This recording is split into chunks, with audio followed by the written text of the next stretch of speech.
बिस्मिल्लाहिर्रहमानिर्रहीम। अस्सलाम वालेकुम दोस्तों, welcome to Sabaji health and beauty tips. Sabaji health and beauty tips में आप तमाम दोस्तों का एक और नई वीडियो में ढेर सारा खुशामदीद। उम्मीद करती हूँ आप तमाम दोस्त ठीक ठाक होंगे और अल्लाह पाक की फजल करम से खैरियत के साथ होंगे। पिछली वीडियो में मैंने आपको व्हाइटनिंग कैप्सूल का यूज बताया था हाथ और पैरों को गोरा करने के लिए। उसके ऊपर मैंने ये कहा था कि अगर आप चाहेंगे तो चेहरे के ऊपर इनका इस्तेमाल किस तरीके से करता है मैं आपके साथ शेयर करूंगी बहुत आसान तरीके के साथ। तो उस पर आप दोस्तों की बहुत सारी रिक्वेस्ट आई है कि व्हाइटनिंग कैप्सूल को चेहरे को व्हाइट करने के लिए किस तरीके से इस्तेमाल करता है। तो चलिए फिर देर ना करते हुए आज की वीडियो में आपके साथ इसका यूज नंबर 2 शेयर कर लेते हैं। तो व्हाइटनिंग कैप्सूल जो मार्केट में 5 रुपए का एक कैप्सूल मिलता है, ये लिक्विड फॉर्म में होता है। इसके अंदर एक लोशन टाइप लिक्विड होता है व्हाइट कलर का।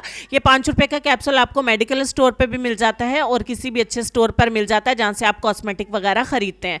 तो आपने आधा या एक कैप्सूल अपने चेहरे के अकॉर्डिंग ले लेना है और इसमें आपने फ्रेश एलोवेरा जेल का इस्तेमाल करना है। आपको मार्केट का एलोवेरा जेल इस्तेमाल नहीं करना है क्योंकि उसमें ऑलरेडी केमिकल्स होते हैं। आप फ्रेश वाला प्योर जो एलोवेरा जेल होता है आप वो थोड़ा सा इसमें मिला ले। मेरे पास घर का बना हुआ एलोवेरा जेल है तो मैंने थोड़ा सा इसमें मिलाया और दोनों चीज़ों को अच्छे तरीके से हमने मिक्स कर लेना है। दोनों चीज़ें आपकी हम वजन होनी चाहिए। अच्छे तरीके से मिक्स करने के बाद अपने चेहरे के ऊपर लगा लें। इसको 2 से 3 घंटे के लिए लगा रहने दें। उसके बाद आप इसको वॉश कर दें। आप इसको ओवरनाइट के लिए लगा के नहीं छोड़ सकते वरना आपकी स्किन फिर भी बहुत ज़्यादा ड्राई हो जाएगी। वाइट तो हो जाएगी बट आपकी स्किन ड्राई हो जाएगी, इसीलिए आप इसे ओवरनाइट के लिए मत छोड़ें। 2 से 3 घंटे के लिए इसे डेली लगा लिया करें। इंशाल्लाह आपके चेहरे के दाग धब्बे खत्म हो जाएंगे और आपकी स्किन के ऊपर से छाइयाँ भी खत्म हो जाएंगी और आपका रंग बहुत ज़्यादा गोरा हो जाएगा, ग्लो करेगा।